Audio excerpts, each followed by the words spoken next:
Je suis en train d'étudier un texte et je me rends compte qu'il y a un chiffre qui est là, un nombre, et je pense qu'il y a quand même une certaine signification derrière ce nombre.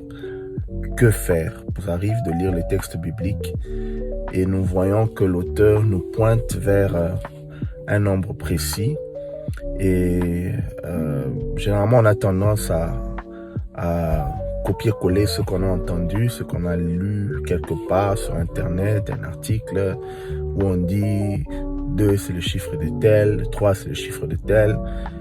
Ok, mais je pense qu'il y a quand même une certaine logique que nous devons suivre si nous voulons être sérieux dans notre étude du texte biblique pour arriver à une conclusion de ce que l'Esprit de Dieu a voulu dire en pointant notre regard vers un certain nombre qui est dans la Bible.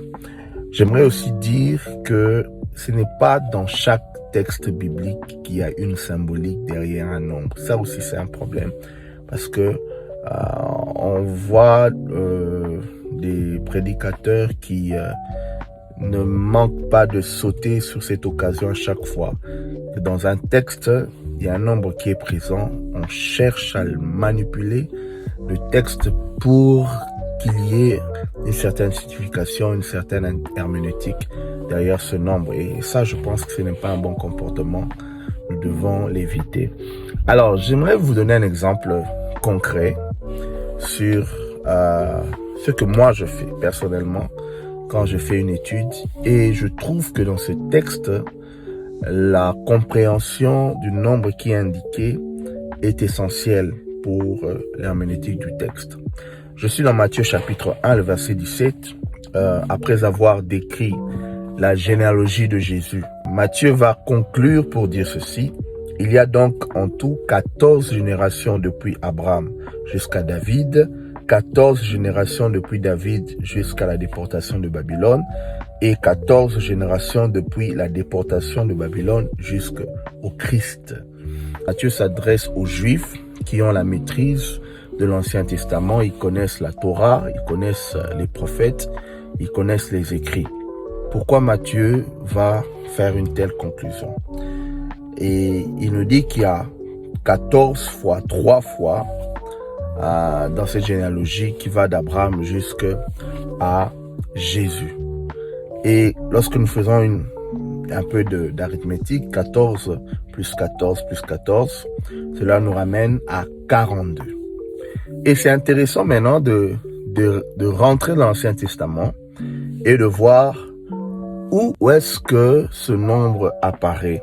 42 apparaît d'abord dans Nombre 35, le verset 6, où il est question des villes de refuge et des villes qui sont attribuées aux Lévites.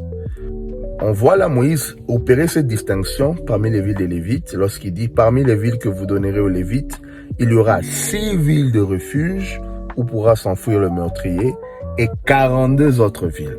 Si le meurtrier se retrouve dans une des 6 villes de refuge, il a la vie sauve. Mais s'il se retrouve dans les autres 42 villes des Lévites, si le vengeur, le Goël, arrive à le retrouver là, il devra subir la mort.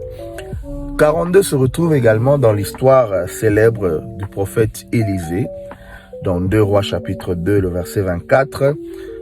Pendant que ses enfants se moquaient de sa calvitie, Élisée a prononcé le jugement de Dieu sur ses enfants et la Bible nous donne le nombre exact des enfants qui sont morts. On dit 2 ours sortirent de la forêt et déchirèrent 42 de ses enfants. Vous commencez déjà à voir, lorsqu'il y a 42, qu'est-ce qui s'ensuit. Et finalement, un autre texte intéressant où nous retrouvons le nombre 42, c'est lorsque Jéhu va exercer le jugement de Dieu. Il sera l'instrument du jugement de Dieu sur la maison d'Akab. Je suis dans 2 Rois 10, le verset 14. Ils les saisirent vivants et ils les égorgèrent au nombre de 42 à la citerne de la maison de Réunion. Jéhu n'en laissa échapper aucun. 42 ici, c'est le nombre de ceux-là qui appartenaient à la famille d'Akab. Donc, vous comprenez que rien qu'avec ces 3 textes, là où nous retrouvons ce nombre 42, il s'agit d'un d'un jugement. Un jugement qui tombe sur quelqu'un, qui tombe sur un groupe de personnes, et ce jugement entraîne la mort. Donc, quand Matthieu nous dit qu'il y a 14 fois 3, 42 générations, d'Abraham jusqu'à Jésus, cela nous montre simplement que l'humanité entière, à cause du péché, à cause de la rébellion depuis le jardin d'Éden, l'homme, à cause du péché, est destiné au jugement de Dieu. L'âme qui a péché, c'est celle qui mourra. Le salaire du péché, c'est la mort. Donc il y a un jugement qui est annoncé dès l'instant où l'homme a désobéi au Seigneur. Mais Jésus vient dans cette généalogie humaine, dans cette histoire des hommes qui, normalement, méritent un jugement. C'est là qu'il vient pour donner la vie. Vous avez une solide référence dans les textes bibliques que le chiffre 42 désigne le jugement de Dieu et ce jugement spécialement par la mort. Et Christ, comme celui qui vient clôturer la généalogie de Matthieu, est celui qui justement accepte le jugement de Dieu, mais ne s'arrête pas là. Il vient commencer une nouvelle ère pour l'humanité où il donne sa vie.